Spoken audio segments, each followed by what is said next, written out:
Namaste, guys. ChristianRLong, life enhancement consultant, giving you a big and beautiful shout out on this Monday evening here in Denver, Colorado. It's about 7:30 p.m. Just finished work for the day, so I want to jump on, do a quick stream for you guys about energy healing, meditation, and practical spirituality. Stephen King, bringing the heat. First one on. Kim, Namaste. Always good to have you on as well. Welcome, welcome, welcome. And still kind of blissed out, not going to lie. A little bit blissed out on tonight's stream, but we'll do the best we can to give you an interesting story that I think you'll get a lot of value out of. So this would have been, I'm dating myself here. This would have been 20 years ago. 20 years ago. I was 19 years old. In Springfield, Massachusetts. I was attending Springfield College. I was an undergrad studying health and fitness. I was going to be a glorified personal trainer with way more qualifications than need be. And I remember I was in my room in the middle of the night, and I had this sharp, excruciating chest pain, really intense. And I'd never had that experience before in my life, and I couldn't figure out what it was other than I think I might be having a heart attack, right?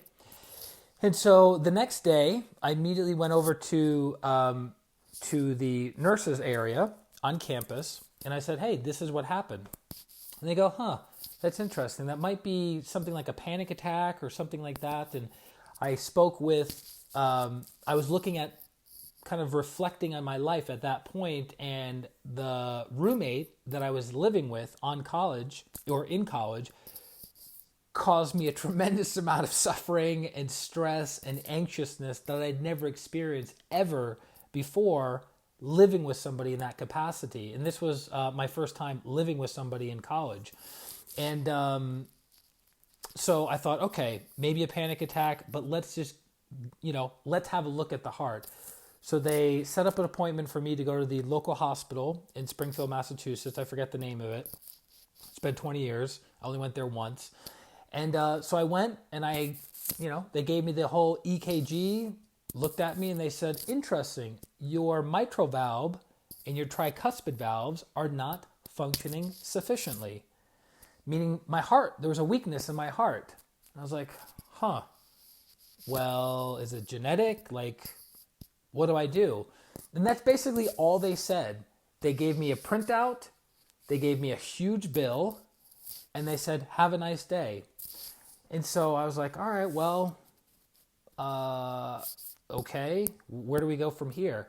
And then shortly after that experience, I ended up meeting somebody in another part of the college, another part of the campus, who was looking for a roommate because his roommate had to leave because he couldn't get approved for financial aid to stay at the university or stay at the college.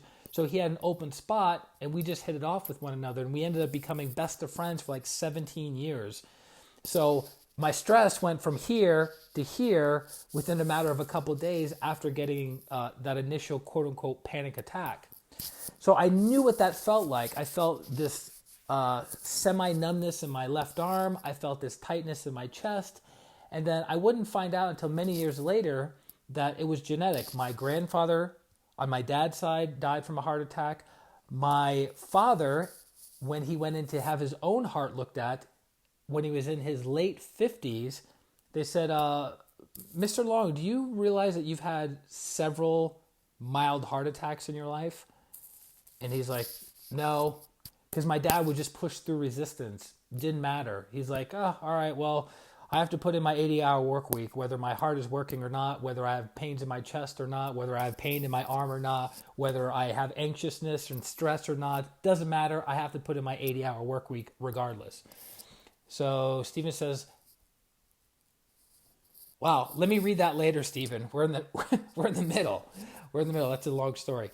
So he ends up, so I realized, okay, my grandfather on my dad's side died from a heart attack. My father had had multiple heart attacks without even knowing it. And so what are the chances of me, possibly having something going on with my heart? And then they validated it when I went in to get my EKG test done at the hospital, that my mitral valve and my tricuspid valves were not functioning sufficiently, interestingly enough. So fast forward just a few months, and I was introduced to meditation, which is meditation is designed to do what? Increase or decrease your stress level, right? It's designed to decrease your stress level. And it is an interesting, Ted, namaste, that when I learned meditation, because I took time off from school, from college, because of stress, Jen, namaste, stress, and I was trying to quote unquote find myself, and I didn't want to end up finding myself spending $26,000 a year 20 years ago, right?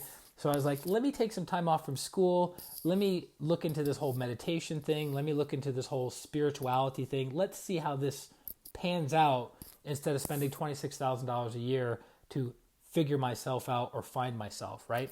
By the way, you're always finding yourself. You're always in the process of becoming and evolving and becoming better. So it's not like, I found myself when I'm 19 years old. It doesn't happen. Very, very rarely. Let's put it that way. So fast forward, I take time off from college. I learn meditation. I start practicing meditation. And every single day, twice a day, for about 6 months of doing my meditation practice, what happened? Chest pain, chest pain, chest pain, sharp pain, excruciating pain, tight pain. But there was some weird ability to separate myself from the pain. I knew my body was feeling pain in the heart, but I would meditate, the pain would be there, and then at the end of the meditation, all the pain was gone. And so I remember asking my meditation instructor about it. I said, hey, every time I meditate, I feel like intense chest pain in my heart. What's going on? And the terminology that they use within the TM movement or the Transcendental Meditation Technique is you're unstressing or de-stressing. They kind of interchange them. Unstressing or de-stressing, meaning that pain during the meditation is my body's way of releasing trauma, anxiety, mental pain, emotional pain, physical pain, whatever pain, it's being released out of my system. And wouldn't you know it, right before I started practicing meditation, my resting, keep in mind the word resting, meaning sitting in a chair, not doing anything, my resting heart rate at 19 years old was 125 beats a minute. For those of you who are runners or into heart rate coherence, you know, as a 19-year-old, as a 50-year-old, that's a super high heart rate. So sitting and doing nothing, my resting heart rate was 125 beats a minute. There's people that are going out full out sprints and don't have their heart rates go to 125 beats a minute. So there was a lot of stress in my system. At the end of 6 months of meditation, right? My resting heart rate went down to about 72 beats a minute within 6 months. Pretty amazing, right? The power of meditation. So fast forward to 2009, roughly, so about 10, 11 years ago, maybe 2010. I think it was about 2010. So 10 years ago, I'm in the MCKS Meditation Center in Bovina, New York, and I'm in the main house. There's multiple buildings on the property. It's 70 acres, rolling hills in the Catskills. It's beautiful. Super still, super quiet, beautifully picturesque, right? So I'm sitting in the main house with one of the Pranic Healing masters, and guess what I'm starting to feel? I'm starting to feel the tightness in my chest. I'm starting to feel a little bit of numbness in my arm, right? And I go, I'm in the process of having a heart attack, sitting in this main house, having a conversation with this Pranic Healing master. So I immediately stop mid-sentence of our conversation and I say, I'm feeling a lot of tightness in my chest. I think something's going on. And this master, being not only a master, but also a medical doctor, it doesn't get much better than that. He looks at me really quick, energetically, and he goes, you're purging from the solar plexus. It's okay. Sweep 1, sweep 2, sweep 3, sweep 4. the pain goes from here. Paul, namaste. The pain goes from here to here to here to completely gone to being blissed out of my mind within a matter of a minute or less. From tightness of chest, numbness in my arm, not knowing what's going on, and I'm getting that sweating feeling. You know that when there's a lot of anxiety, that sweating feeling? And within a matter of 1 minute, sweating was gone, pain was gone, and I was blissed out of my mind just from this master cleaning, not the heart, because what did I think it was coming from? The heart, the heart, the heart. The origin of the problem was in the solar plexus. For those of you who don't know, the solar plexus chakra deals with higher positive lower emotions and negative lower emotions. It deals with stress. So people who live very, very stressful lives, that energy builds up in the solar plexus, builds up in the solar plexus, builds up in the solar plexus, and then at some point, that heavy disease, congested stress energy overflows from the solar plexus and goes into the heart. Have you noticed people who typically have heart attacks or myocardial infarctions live stressful lives? Not only live stressful lives, but how they deal with that stress, right? Some people deal with their stress by drinking. Some people deal with their stress by excessive drug use. Some people deal with their stress by excessive sex. Some people deal with their stress by stuffing, which was my father's solution to stress, that it doesn't exist. And he would stuff. Never took a day of vacation in his entire life. Not one day of vacation in his entire incarnation, right, of 40 plus years of working. So my dad would stuff his stress. Have you noticed people that stuff stress or don't have healthy ways of dealing with stress? Those tend to be the people that are most likely candidates for having a heart attack, high blood pressure, high cholesterol, and have all the warning signs, right? So isn't it fascinating that here it is, all these years I was like, the pain in my chest is because of the congestion and pain in my heart, when in fact, it was the stress energy of my upbringing, not really my lifestyle per se, but my upbringing and my viewpoint about how I perceived the world was causing my solar plexus to get super agitated, super activated, purging and pumping out lots and lots of stress all the time, which was going into my very loving, very soft, very impressionable heart center, right? Very impressionable heart center. And the heart, because it's very delicate, not the physical heart, but the energetic heart, because the energy heart is so delicate, it's very difficult for it to shake off those heavy, heavy stress energies. It's kind of like if you had a propeller blade that's moving like this super, super fast, and then you just dumped buckets and buckets and gallons of tar all over the propeller blades. How efficiently and smoothly are those propeller blades going to move? Not very well. So it's the same thing with the quote-unquote propeller blades of our heart chakra. It needs to spin openly, freely, to absorb energy, utilize energy, and then release congested energy. I was not giving my heart the opportunity to release those heavy energies because I wasn't dealing with the core of the stress that was in my system. Does that make sense? So, going back to what Stephen said, we'll read this. Stephen likes to do the two paragraph hit. I'll type something funny as soon as I hear what you say, whatever I can work with. 633. 20 years ago ain't nothing. Back when I was 19, back in my day, running the martial arts in the backyard, You Shook Me All Night Long was still top of the charts. I remember that song. And the fraternity parties taught me why I should not get drunk. Never heard of bed spins or dry heaves. I stayed away from getting a buzz since then and focused on energy. We can do a lot at 19 if we were already on the path. True. And then took my grandpa 6 heart attacks and 9 strokes. Good Lord.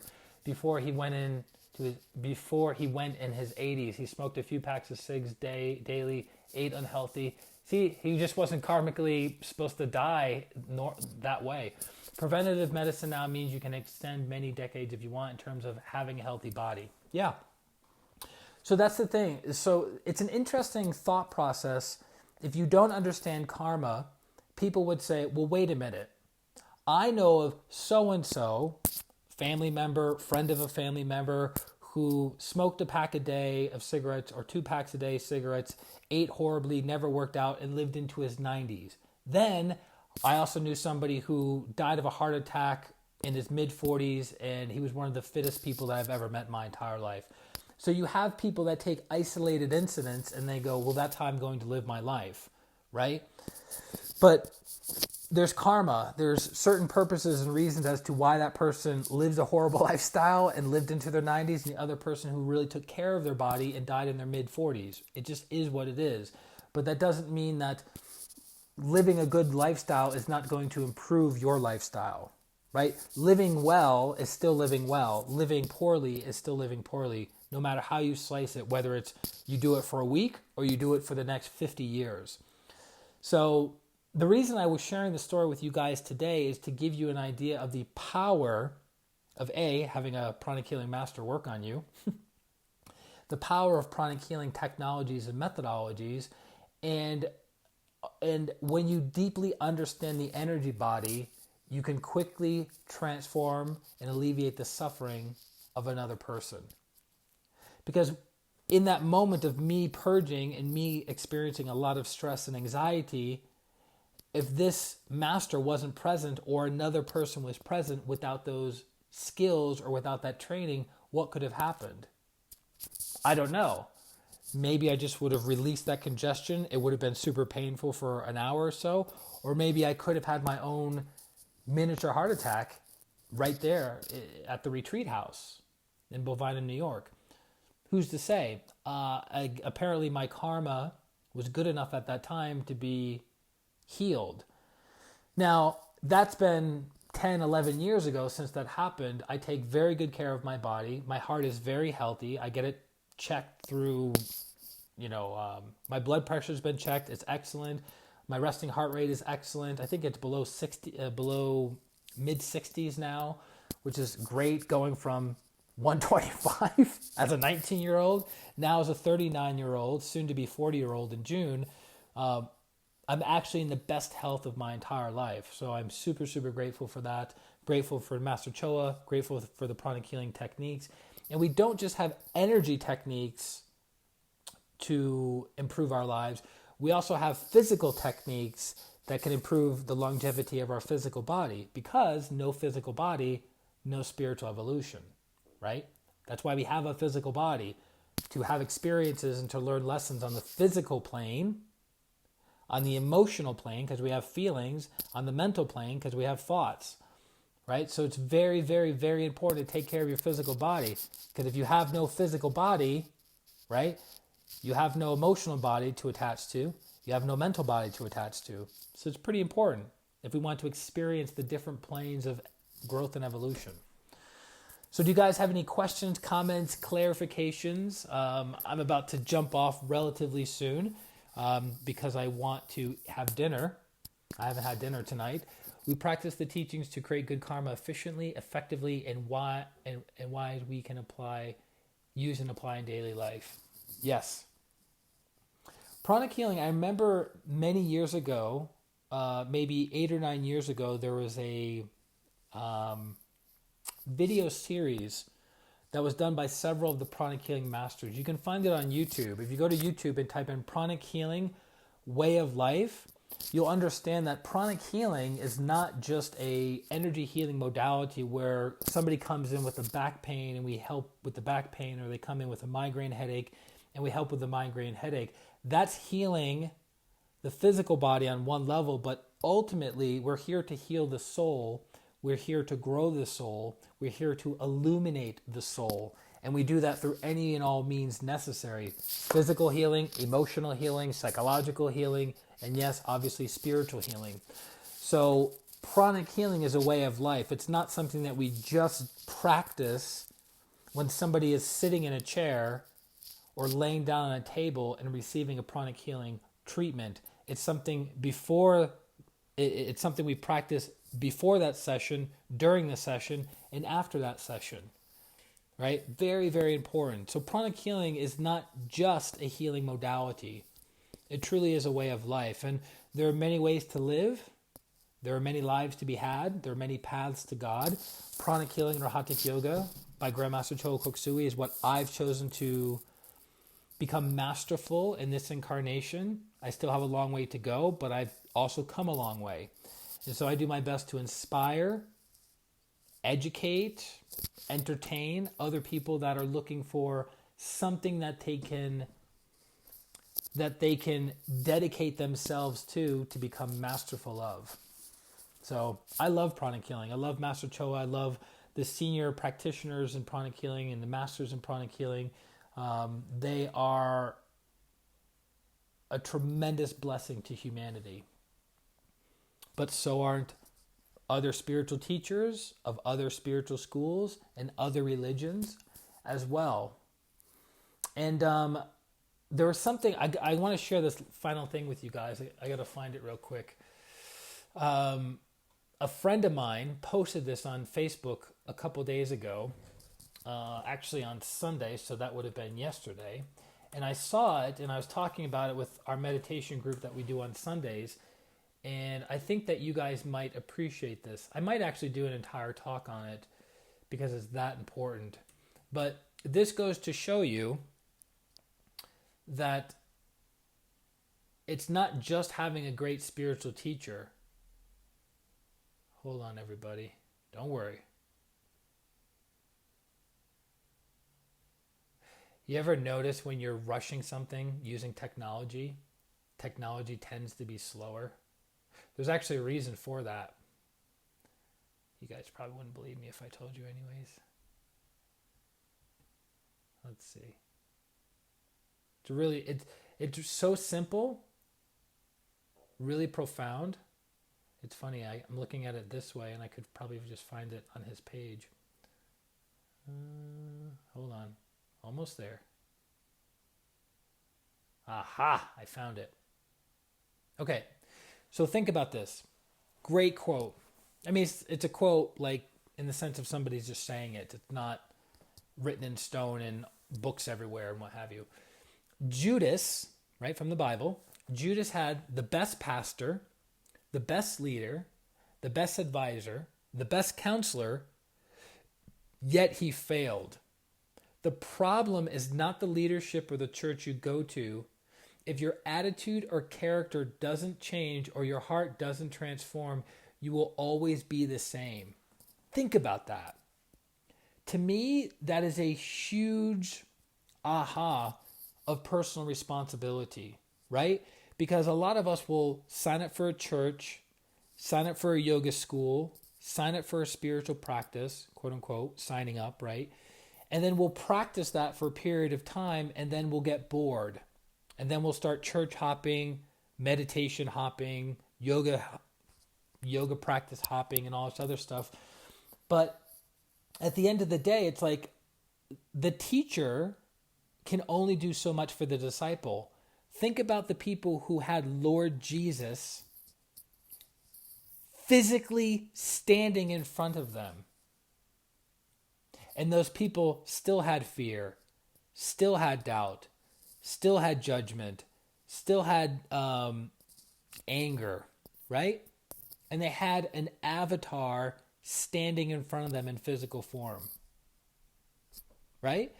So that's why the great teachers have been saying for thousands, not a couple years, for thousands of years, do not look at the fingers, look at where the fingers is pointing, because all the spiritual teachers can do is point to truth. They can point to the path, but it's our job and it's our responsibility to walk that path.